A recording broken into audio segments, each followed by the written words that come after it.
자, 오늘 5장은 아담의 계보를 말합니다. 아담의 족보를 말하는데요. 이 족보에서 가르치는 바가 무엇인지 주님의 말씀을 듣겠습니다.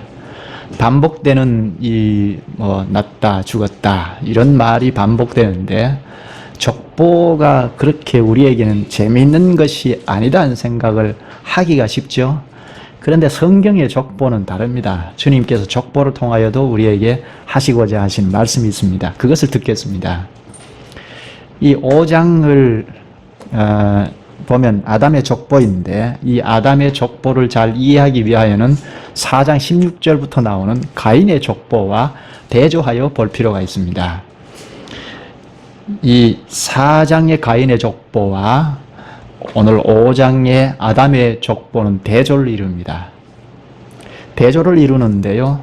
첫째로 우리가 이 5장의 족보에서 생각할 것이 아담의 족보에서는 죽었더라 하는 말을 중심으로 하고 이어나가죠. 죽었더라 하는 것이 중심을 이룹니다. 그러나 4장에 나오는 가인의 계보에서는 죽었더라 하는 말이 없습니다. 잠깐 보면 4장 16절에 가인이 여호와 앞을 떠나 나가 에덴 동편 놋 땅에 거하였더니 아내와 동침하니 그가 잉태하여 에녹을 낳은지라. 가인이 성을 쌓고 그 아들의 이름으로 성을 이름하여 에녹이라 하였더라. 에녹이 이랏을 낳았고 이랏이 무후야엘을 낳았고 무후야엘이 무두사엘을 낳았고 무두사엘은 라멕을 낳았더라. 여기 가인이 몇 세에 죽었다고 나옵니까? 그렇지 않죠? 여기 에녹, 이랏, 무후야엘, 무두사엘, 라멕 다 몇에 죽었다는 이야기는 없습니다. 그런데 5장의 아담의 족보는 전부 몇 세에 죽었더라 하는 말을 명시화하고 있습니다. 아담의 족보 1절을 보면 아담의 자손의 계보가 이러하니라. 하나님이 사람을 창조하실 때에 하고 하나님부터 시작하는데 전부 죽었더라 하죠. 하나님부터 시작하는데 죽었더라 합니다. 이 말은 하나님 앞에서 살았다가 죽었다는 이야기입니다. 가인의 계보는 죽었더라 하는 말이 없는데 그 이유가 무엇일까요? 여호와 앞을 떠난 인생이죠. 여호와 앞을 떠나 나가 에덴 동편 놋 땅에 거하여서 족속을 이루고 살았습니다. 그러니까 여호와 앞을 떠난 인생은 이 세상에서 그들 기술자도 나왔고 목축업자도 나왔고 문명을 발달시키지 않았습니까? 그러나 그런 탁월한 문명을 이루어서도 하나님 보실 때는 죽은 것을 말합니다. 무엇만 기다리느냐? 심판만 기다릴 뿐입니다. 죽음을 기록하지 않은 가인의 계보는 이미 영적으로 죽은 것입니다. 영적으로 죽었기 때문에 그들이 무슨 찬란한 문명을 이루었다 할지라도 죽었더라 하는 말을 굳이 기록할 필요가 없는 것입니다. 본문 4절에 보면 아담이 셋을 낳았고 셋은 에노스를 낳았다고 하고 이어갑니다. 그런데 앞에 4장 말미에 보면 우리가 지난번에 읽었습니다만 에노스 때에 사람들이 주의 이름을 부르며 예배하기 시작했다고 하죠. 그러니까 아담의 계보는 하나님의 부름을 받아 예배하는 자로 살았다가 죽었다는 것입니다. 그러니까 예배하는 자로 살았던 복된 사람들입니다. 예배하는 자가 아담의 족보입니다. 예배하는 자들의 역사, 계보는 역사이니까 예배하는 자들의 역사이니까 교회 공동체의 역사이죠. 구속의 역사입니다. 육적인 죽음은 죽었으나 아담의 계보를 통하여 하나님의 구속의 역사를 엮어 나아갔던 자들입니다. 죽음을 앞에 두고 신령한 하나님의 그릇 노릇을 한 것입니다. 비록 육적인 죽음은 죽었으나 살아있는 동안 생명의 발휘를 한 자들입니다. 그러나 여호와 앞을 떠난 인생은 그렇지 못합니다. 하나님이 없는 인생은 아무리 성공을 해도 하나님은 관심이 없습니다. 이미 죽은 자들이기 때문입니다. 오늘 우리가 관심을 가질 대상도 바로 하나님께서 어떤 데에 관심을 기울이는가 하는 것과 발맞추어야 하죠. 그리스도의 보혈로 말미암아 자라고 있는 새 생명을 볼 수 있어야 합니다. 하나님의 관심도 바로 그것입니다. 아담의 후손으로 온 새 생명으로 나지 않았습니까? 그 계보들이 다 새 생명 공동체라 할 수 있는데 하나님은 거기에 관심을 기울입니다. 족보에서 생각할 점, 첫째는 죽었더라 하는 말에서 생각할 점이고, 두 번째는 하나님으로부터 시작한다는 점입니다. 1절을 잘 보면 아담의 자손의 계보가 이러하니라 하고, 아담의 계보의 시작이 아담이라고 볼 수 있는데 그렇지 않죠? 하나님이 사람을 창조하실 때 하나님의 형상대로 지으시되, 누가 아담의 계보의 시작이죠? 하나님이죠. 하나님이 사람을 창조하실 때에 합니다. 아담의 조상은 하나님입니다. 믿는 자의 조상은 하나님입니다. 가인의 족보에는 아담도 없고 하나님도 없죠. 아담의 계보는 아담부터 시작하여 32절 보면 노아가 500세 된 후에 하고 노아가 나오는데 아담부터 노아까지 모두 10명이 기록되어 있습니다. 그러니까 10대이죠. 10대의 기원은 하나님입니다. 이 10대가 한 1000년가량 되는데요. 그 기원은 하나님입니다. 5장에 소개된 모든 이름들은 하나님의 자녀들입니다. 예배하면서 살았던 자들입니다. 무슨 업적은 전혀 없습니다. 창세기 4장 16절부터 나오는 가인의 계보에서는 업적이 쭉 기록되어 있지 않습니까? 성을 쌓았다는 것도 있습니다. 그런데 문명의 발달도 가져왔습니다. 그런데 셋의 후손에는 아담의 계보에서는 업적이 전혀 나타나 있지 않습니다. 다만 하나님의 이름을 부르며 예배했다는 것 외에는 없습니다. 하나님의 관심이 어디냐 하는 것을 알 수 있죠. 하나님께서 보시는 관심은 하나님 앞에 어떤 태도냐 하는 것입니다. 본문을 잘 보면 낳고 죽었다는 것, 그리고 에녹은 죽음을 보지 않고 하늘나라에 갔다는 것을 기록할 뿐입니다. 하나님의 자녀의 특징이 무엇이냐 하는 것을 보여줍니다. 태도가 어떠냐는 것입니다. 하나님의 관심은 우리가 이루는 업적이나 문명 발달이 아닙니다. 하나님 앞에 어떤 태도를 가졌느냐 하는 것입니다. 아담과 셋 후손들은 하나님을 예배하는 것을 목적으로 삼았습니다. 하나님과 에녹처럼 동행하는 것을 삶의 본질로 삼았습니다.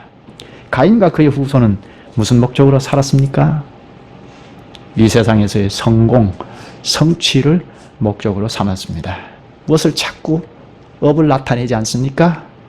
문명을 발달시킵니다. 이런 것들을 목적으로 하고 살았습니다. 우리가 하나님 앞에서 어떤 태도를 취하고 있습니까? 하나님을 따라가는 존재입니까? 그것이 틀림없다면 하나님의 자녀입니다. 예배가 우리의 삶의 중심으로 자리하고 있다면 그는 틀림없이 하나님의 자녀입니다.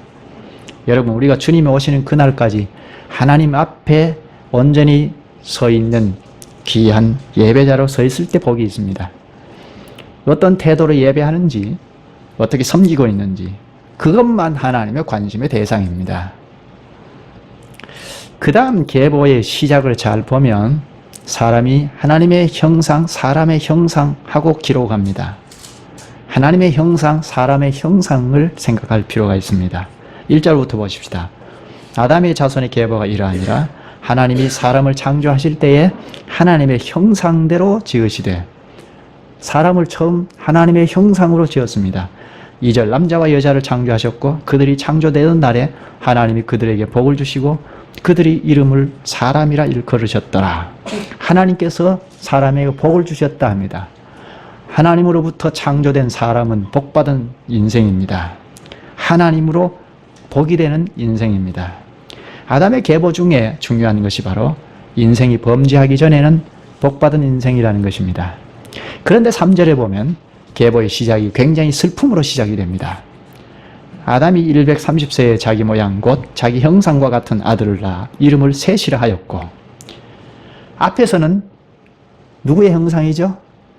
하나님의 형상으로 지었는데 여기 3절에서는 아담 자기의 형상으로 셋이 났다고 하죠.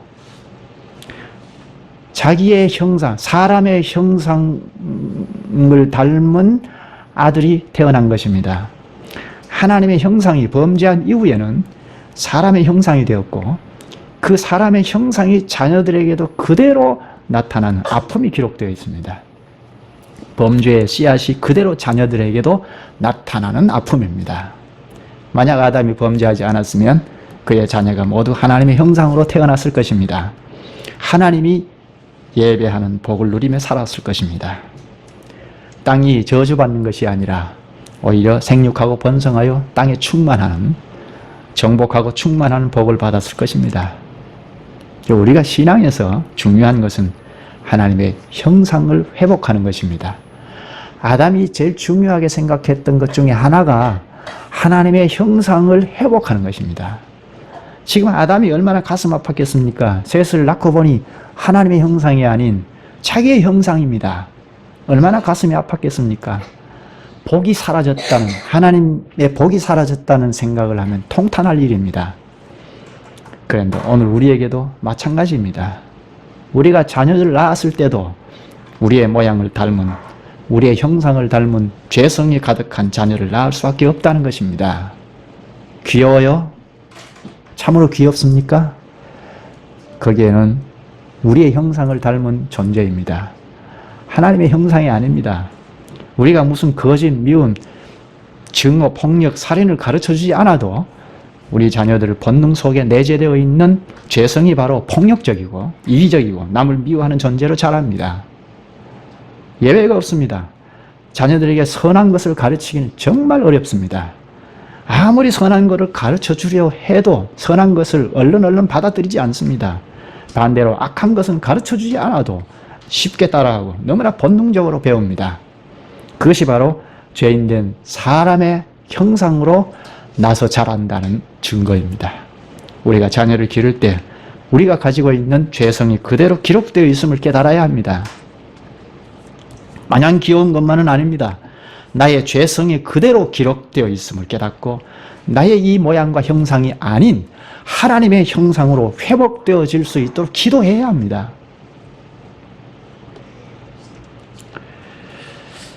또 족보를 잘 보면 살았다 죽었다는 말이 되풀이되다가 하나님과 동행하다가 죽음을 보지 않고 하나님의 데려가심을 받은 에녹을 볼 수 있습니다.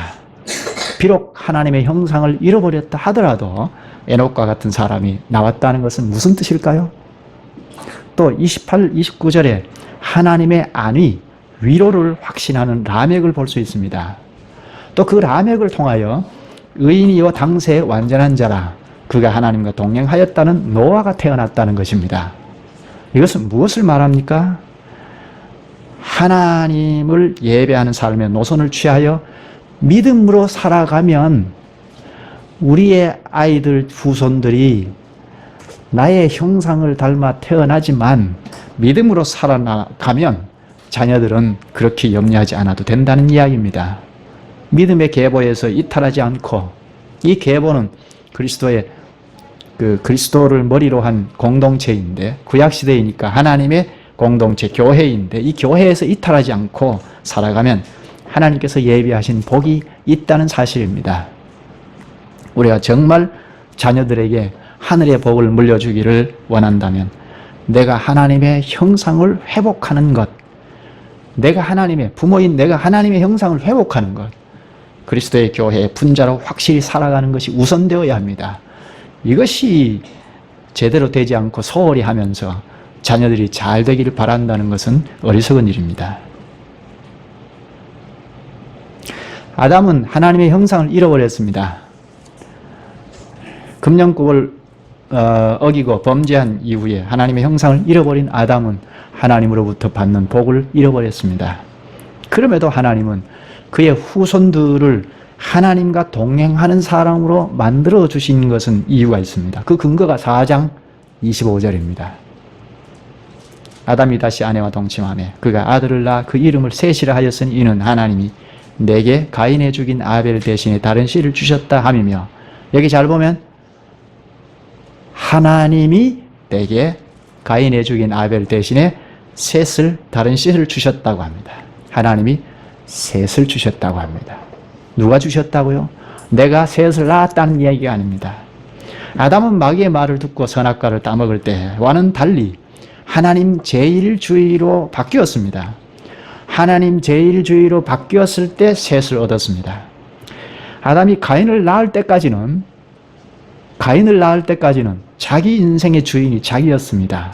4장 1절에 보면 내가 여호와로 말미암아 득남하였다고 하죠.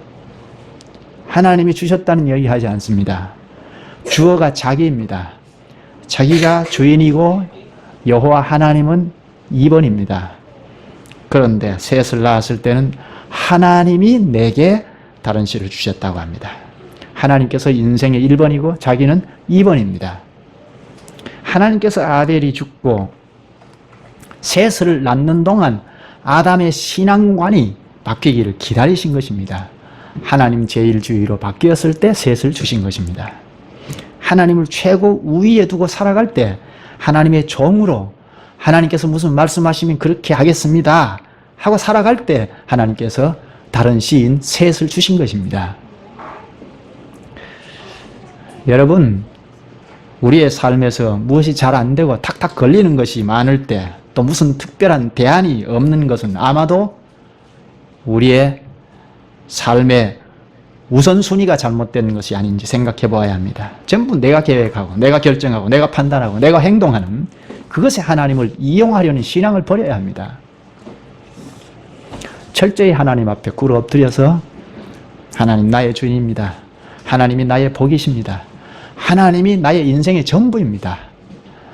하나님이 나의 생활의 방편이 아니고 전부입니다 하고 인정할 때 비로소 하나님의 축복의 씨앗이신 셋을 주셨습니다.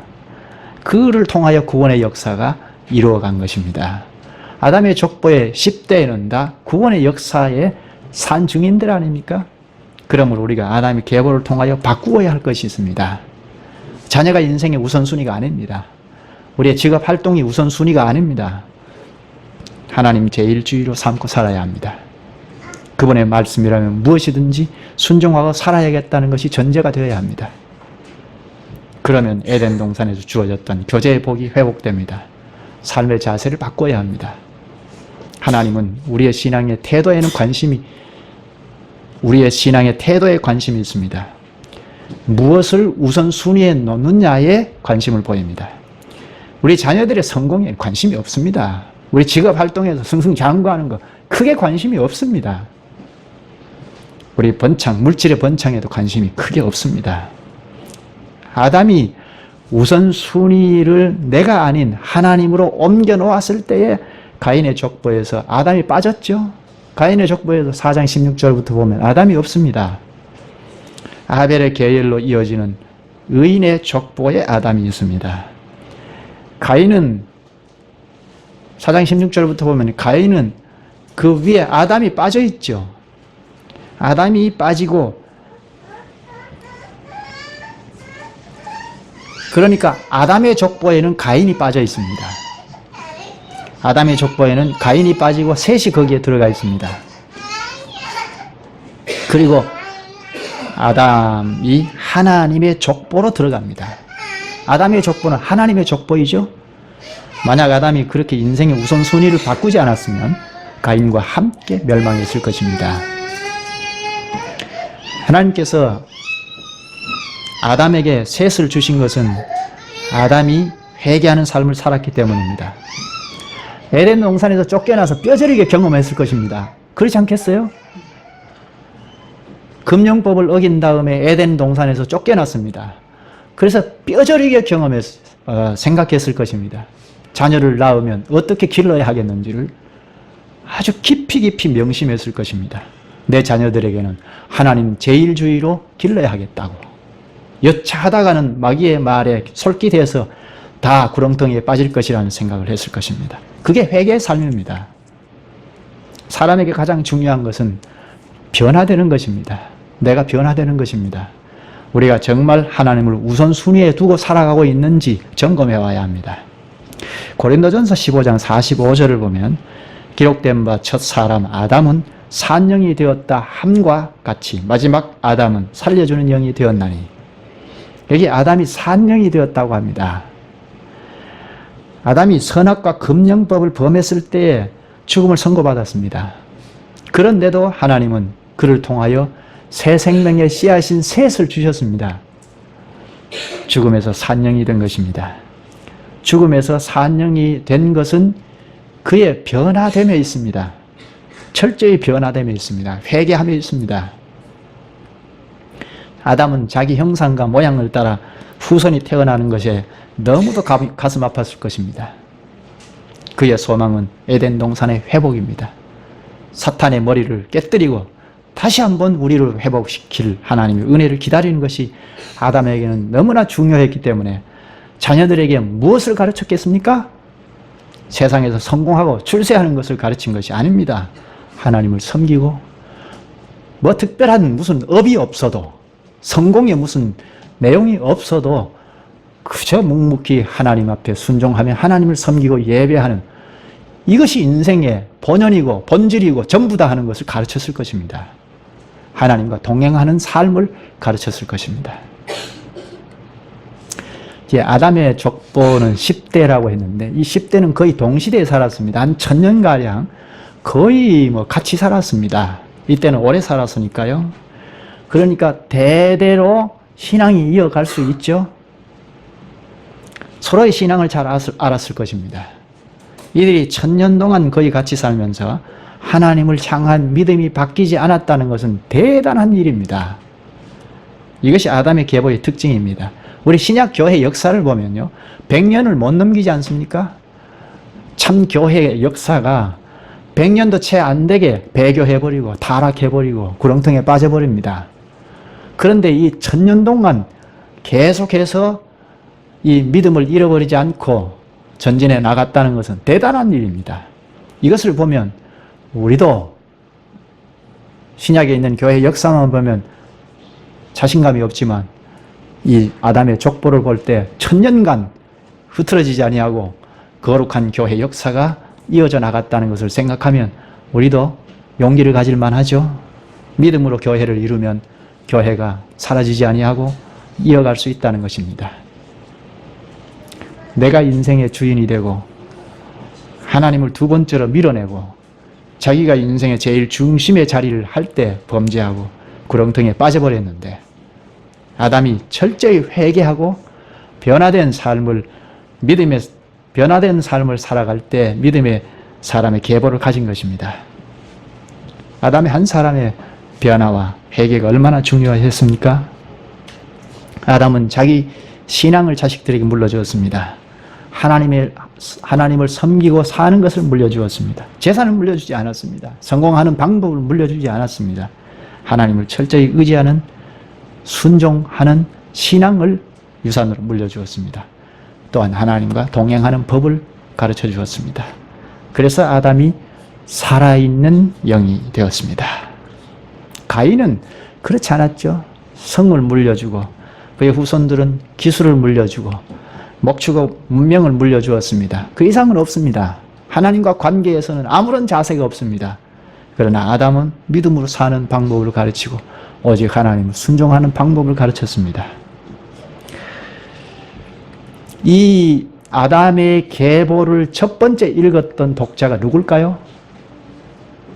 아담의 족보를 맨 처음 읽었던 교회가 누굽니까? 애굽에서 종살이 하다가 광야로 나온 이스라엘 백성 공동체이죠. 모세가 광야 생활을 하는 이스라엘 교회에 가르치기 위하여 이 창세기를 기록했습니다. 그들이 깨달아야 할 것이 무엇입니까?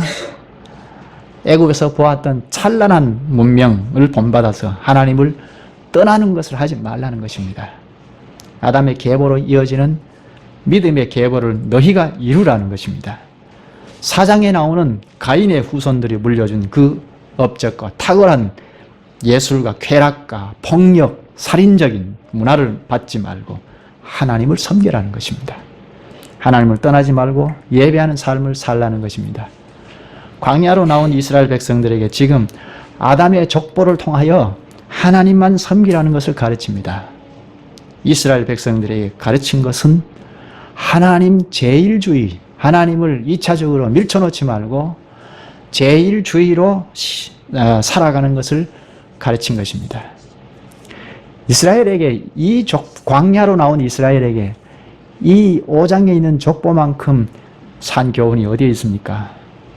우리가 가나안 땅에 들어가도 가나안이나 혹은 우리가 애굽에 살 때의 그 문화, 애굽 문화를 이루어 살아서는 안 되겠구나.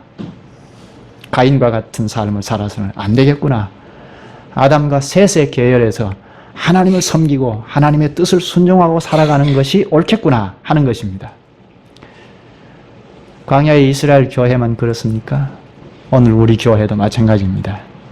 이 세상의 물질과 문화, 현란한 문명에 빠져서 하나님을 뒤로 밀치면 안 되는 것입니다. 하나님을 믿고 살아가면 하나님께서 분명히 복을 내리십니다. 그런데 그 복에 가려져서 하나님이 이 순위로 밀려나면 자식이 우상이 되면 예배하는 것도 잃어버리고 이 세상 물질과 문화, 문명에 빠져서 살아갈 가능성이 많습니다. 이러지 말라는 것입니다. 하나님을 떠나는 순간 그 인생은 죽은 인생입니다. 하나님을 떠나는 현실이 무엇입니까? 하나님을 떠나는 현실이 무엇이죠? 하나님의 약속이 있는 교회를 떠나는 것입니다. 또 이 족보에서 볼 것 하나는 사람이 반드시 죽는데 에녹은 죽음을 보지 않고 살았다고 하는 것입니다. 24절에 보면 에녹이 하나님과 동행하더니 하나님이 그를 데려가심으로 세상에 있지 아니하더라.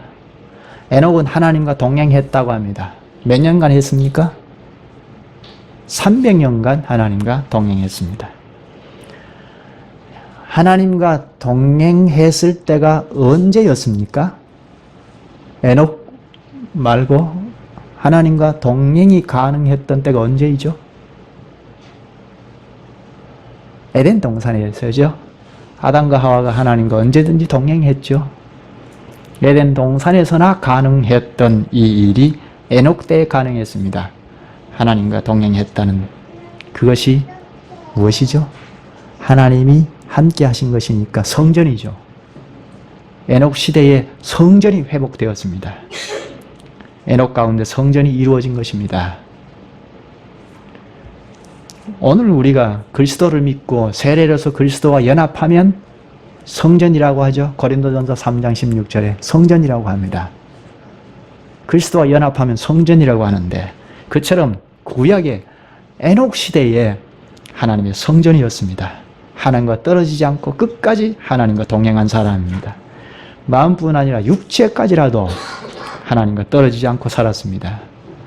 에녹의 인생 여정이 에덴 동산을 능가하는 새로운 처소였다는 것을 안다면 우리의 삶의 목적이 무엇이어야 하겠습니까?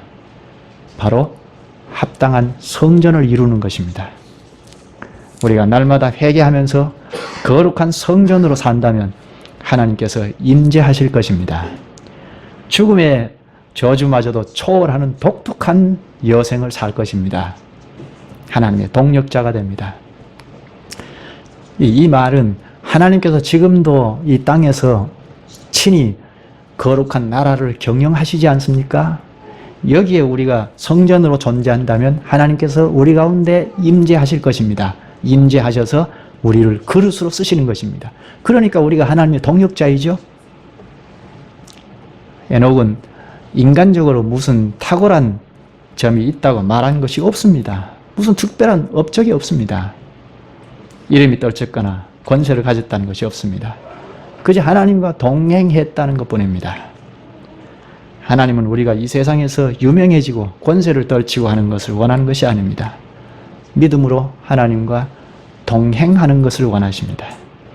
우리 인생에 무엇이 중요합니까? 하나님과 동행하는 것입니다. 자꾸 가인의 문화와 가인의 사람들과 비교하지 마십시다. 우리에게 아무것도 업이 없어도 괜찮습니다. 그저 묵묵히 하나님과 동행하는 것입니다. 하나님은 그것을 관심 있게 보시고 좋아하십니다. 이 동행한다는 것은 뜬구름 잡는 이야기가 아닙니다. 추상적인 무슨 이상이 아니라 현실입니다. 우리의 현실, 난감하고 난처하고 도무지 어려운 이 환경을 헤쳐나갈 수 없는 상황 가운데 처했을지라도 그저 주님 앞에 나와서 교회를 이루고 교회 가운데 예배하면서 살아가는 이것이 하나님과 동행입니다. 이 동행의 삶을 주님은 그리스도의 지체들 모두에게 원하십니다. 히브리서 11장 5절에 믿음으로 에녹은 죽음을 보지 않고 옮기웠으니 하나님이 저를 옮기심으로 다시 보이지 아니하니라. 저는 옮기우기 전에 하나님을 기쁘시게 하는 자라 하는 증거를 받았느니라. 여기 에녹을 소개하면서 믿음으로 하죠. 에녹이 하나님과 동행한 근거가 무엇입니까? 믿음입니다. 에녹의 믿음이 무엇일까요? 여기 죽음을 보지 않고 옮기운, 즉 영원히 산다는, 영생할 수 있다는 믿음입니다. 죽음 저 너머의 세계에도 갈 수 있다는 믿음입니다. 이게 그리스도인들에게 다 있어야 하지 않습니까? 아담의 후손이라면 죽을 수밖에 없지만 그러나 죽음 저 너머에 영생의 세계가 있다는 믿음이 에녹에게 있었습니다. 그러니까 에녹은 하나님을 두 눈으로 똑똑히 보고 동행한 것입니다. 막연히 하나님을 부르고 하나님과 함께 한다는 소신을 가진 것이 아니라 하나님과 그저 실제적으로 함께 살았습니다. 어느 곳에서나 하나님과 함께 살고 있었다는 것이 에녹의 믿음입니다. 여기 저는 옮기우기 전에 하나님을 기쁘시게 하는 자라 하는 증거를 받았다고 합니다. 이 땅에서 하나님과 동행하면서 하나님을 기쁘시게 하는 자라 증거받았다는 겁니다. 우리가 하나님을 무엇으로 기쁘게 할 수 있습니까? 하나님과 동행하는 것입니다. 이 땅의 삶은 이런 일도 있고 저런 일도 있고 좋은 일도 있고 아주 나쁜 일도 있고 사망의 음침한 골짜기 같은 상황도 처할 수가 있습니다. 별별한 일이 나의 앞길에 이리저리 장애하고 발목을 잡고 하는 일이 있을지라도 하나님과 동행하는 것입니다. 그것이 하나님을 기쁘시게 하는 겁니다. 바로 뒤 히브리서 11장 6절에 보면 믿음이 없이는 기쁘시게 못하나니 하나님께 나아가는 자는 반드시 그가 계신 것과 또한 그가 자기를 찾는 자들에게 상 주시는 이심을 믿어야 할지니라. 죽음 저 너머의 세계도 소망하면서 하나님과 동행하는 믿음이 하나님을 기쁘시게 합니다. 우리가 하나님과 동행하는 삶은 믿음뿐입니다. 믿음으로 하나님을 두 눈으로 보면서 하나님이 이끄시는 대로, 말씀하시는 대로 살면 혹시 우리에게 돈이 그렇게 많이 허락되지 않을지라도 무슨 어려움이 우리를 짓누르지 알 수 없으나 그 현실은 다 뚫고 나갈 수 있습니다. 하나님을 기쁘시게 할 수 있습니다. 본문 22절에 본문으로 돌아가서 21절부터 보면 에녹은 65세에 무두셀라를 낳았고 22절에 300년을 하나님과 동행하며 자녀를 낳았으며 23절에 365세를 살았다고 합니다. 300년 동안 변함없었습니다. 변함이 없이 하나님과 동행했습니다. 하나님이 없는 삶은 도무지 생각할 수 없는 삶을 사는 것입니다. 에녹에게는 하나님이 2번으로 물러나는 것도 용납이 안 된 사람이었습니다. 하나님 안에서 삶을 사는 삶에 여지를 두지 않았습니다. 그렇게 산 원동력이 무엇이라고요? 믿음입니다. 믿음으로 아브라함은 부르심을 받았을 때 순종하여 장래 기업으로 받을 땅에 나갈새 갈 바를 알지 못하고 나갔으며 믿음으로 모세는 장성하여 바로의 공주의 아들이라 칭함을 거절하고 도리어 하나님의 백성과 함께 고난받기를 잠시 죄악의 낙을 누리는 것보다 더 좋아하고 믿음은 이렇게 나를 부인하는 것입니다. 나를 통째로 삭제하는 것이 믿음입니다. 하나님만 존재하는 것입니다. 믿음은 추상이 아닙니다. 실천력이 있는 것입니다. 예수님께서 말했습니다. 아무든지 나를 따라오려거든 자기를 부인하고 자기 십자가를 지고 나를 쫓을 것이니라. 믿음이란 자기를 온통 버리고 하나님만 있는 것입니다. 에녹이 평범한 삶을 살았으나 하나님을 따라가기 위하여 얼마나 많은 것을 포기하고 살았을까요? 그저 그냥 하나님과 동행했다고 하는 말만 우리가 딱 따와서 보면 그렇게 쉬운 것입니까? 우리의 삶의 현실과 에녹의 삶의 현실은 똑같습니다. 그때라고 차이가 없습니다. 좀 더 오래 살았을 뿐이지 조금도 다를 바 없습니다. 우리의 현실과 똑같은 이 세상 삶입니다. 그러니까 그가 하나님과 동행하기 위하여 얼마나 많은 것을 버렸을까요? 얼마나 많은 것과 신령한 싸움을, 전투를 했을까요? 자신을 온통 버리고 하나님 안에서 사는 것이 믿음입니다. 이런 믿음이 하나님과 동행하는 것입니다. 이것이 광야에 나와 있는 이스라엘에게 첫 번째로 하나님께서 모세를 통하여 말씀하시는 것이라고 했는데요. 광야 이스라엘이 이 말씀을 들을 때 무엇을 생각했을까요? 광야 40년 동안 하나님과 동행하는 삶을 배웠지 않습니까? 하나님과 함께 걷는 법을 배웠습니다. 불기둥이 앞에 떠오르면 텐트를 전부 거두어서 그 불기둥을 따라가야 합니다. 그리고 저 앞에서 멈춰 있으면 거기에 장막을 풀고 거기에 정착하여 삶을 살아야 합니다. 이렇게 하나님과 발걸음을 맞추어서 살아가는 법을 40년 동안 배웠습니다. 자기를 부인하는 훈련을 받았습니다. 그들은 그것을 깨달아야 하죠. 보폭을 하나님과 맞추어 걷고 멈추고 해야 했죠. 그런데 그들이 자기를 버리고 하나님과 동행하지 못했을 때 1세대들은 하나도 빠짐없이 가나안 땅에 들어가지 못했습니다. 그렇죠? 여호수아와 갈렙 외에는 들어가지 못했죠? 왜 1세대들이 다 죽었을까요? 자기를 부인하지 못했다고 할 수 있습니다. 한마디로 말한다면 자기라는 것이 있어서 들어가지 못했다는 것입니다. 하나님께서 주신 것으로 만족하지 못했습니다. 하나님이 주신 것을 만족하지 못하니까 그 애굽에서 종살이를 하면서 먹었던 생선과 오이, 부추, 마늘 이런 것들을 그리워했습니다. 생선, 오이, 부추, 마늘 이것은 아무것도 아니지 않습니까? 하나님께서 보실 때는 아무것도 아닙니다. 그런데 그 작은 것을 버리지 못하고 있을 때 하나님과 동행하지 못했습니다. 그건 결국은 자기 아닙니까? 자기 무엇을 쥐고 있었을 때에 하나님과 동행하지 못하고 가나안 땅에 들어가지 못했습니다. 하나님과 함께하는 법을 하나님께서 보폭을 맞추면서 그렇게 훈련을 했음에도 불구하고 다 실패해버렸습니다. 오늘 우리가 믿음으로 하나님과 동행하기 위하여 훈련을 받아야 할 것은 나를 버리는 것입니다. 내가 죽어지고 하나님께서 걷는 걸음걸이에 맞추고 동행할 때 영광스러운 하늘나라를 목적하고 걸어갈 수 있습니다. 보폭을 하나님께 맞추어야 합니다. 왜 자꾸 하나님이 나에게 보폭을 맞추라고 하는 식입니까? 이걸 고쳐야죠. 우리가 주님 오시는 그날까지 하나님만 따라가야 합니다. 에녹처럼 하나님께서 이끄시는 대로 따르는 자들이 되어야 합니다. 내 생각, 내게 익숙한 거, 내게 꼭 필요한 거 다 버리고 하나님이 원하시는 뜻만 이루고 하나님과 동행하는 자들이 되어야 합니다.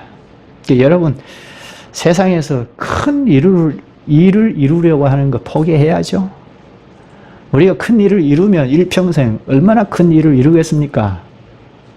하나님이 우리에게 원하시는 것은 나와 동행하자 하는 것입니다. 그리스도께서 하늘에서 이 땅에 임마누엘로 임재하셨습니다. 그리고 하늘나라의 사역을 다 행하신 다음에 하늘에 오르시고 성령을 보내주셨습니다.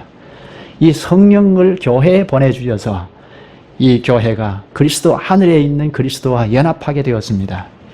이렇게 하늘 우편에 계신 그리스도와 연합한 교회에 이 땅 마지막 사역을 끝내고 예수님께서 하신 말씀이 내가 세상 끝날까지 너희와 항상 함께 있으리라 하셨습니다. 너희와 항상 함께 있으리라 하셨는데도 우리는 이 세상에 무슨 일에 사로잡혀 가인의 길을 걷고 있지는 않는지 생각해 보아야 합니다. 우리가 이 땅에 살면서 오는 힘든 문제는 전부 자기를 버리지 않기 때문입니다. 내가 할 수 없는 것을 주님이 자꾸 요구하니까 힘든 것이 아닙니다.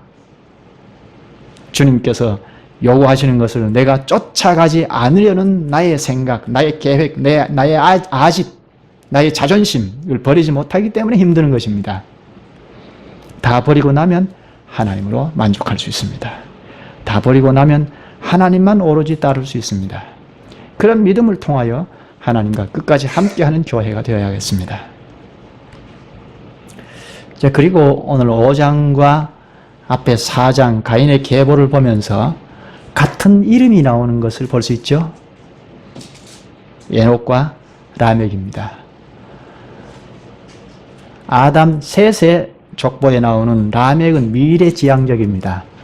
그러나 가인의 족보에 나오는 라멕은 지난주에 우리가 보았듯이 굉장히 폭력적이고 살인을 행하고 그것을 노래하는 아주 잔인한 사람입니다.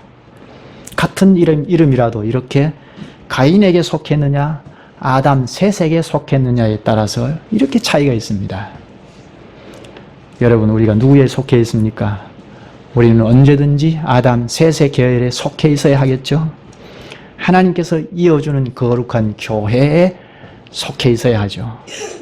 거룩한 주님의 나라의 계열로 이어져 온 주리의 교회 안에 속해야 합니다. 어디에 소속되어 있느냐에 따라 그의 삶이 전혀 달라집니다. 처음에는 별것 아닙니다. 큰 차이가 없습니다. 다 아담의 후손이고 가인이나 셋이나 아담의 후손으로 오지 않았습니까? 형제입니다. 큰 차이가 없습니다. 그러나 호리지차가 천리지차를 만든다고 나중에는 큰 차이를 벌려놓습니다. 본문 28, 29절을 읽어보겠습니다. 라멕은 182세의 아들을 낳고 이름을 노아라 하여 가로되 여호와께서 땅을 저주하심으로 수고로 일하는 우리를 이 아들이 아니하리라 하였더라. 라멕의 믿음의 고백인데요. 자기 아들 노아를 낳고 이 아들이 아니하리라 하는 소망을 고백합니다. 이 아들이 우리를 위로할 것이라는 말입니다. 아들로 온 노아가 우리를 위로할 것이라 죄를 끝내고 그 죄악의 치명적인 그 손상을 입은 이 죄악의 끝을 낼 여인의 씨를 소망하고 있습니다. 미래지향적이죠. 29절에 여호와께서 땅을 저주하심으로 수고로이 일할 수밖에 없는 고달픈 삶을 살았습니다. 그러나 내 아들 노아 때는 반드시 이 죄악을 끝내고 안식할 수 있는 은혜가 임할 것이라고 믿었습니다. 실제로 그랬죠. 노아 홍수가 끝나고 첫 번째로 하나님 앞에 나아가서 제단을 쌓고 예배를 드린 다음에 농사를 짓죠. 포도나무를 심었습니다. 얼마나 농사가 잘 되었던지 포도주를 만들어서 그것을 먹고 흠뻑 취할 정도로 농사에 성공을 거둡니다.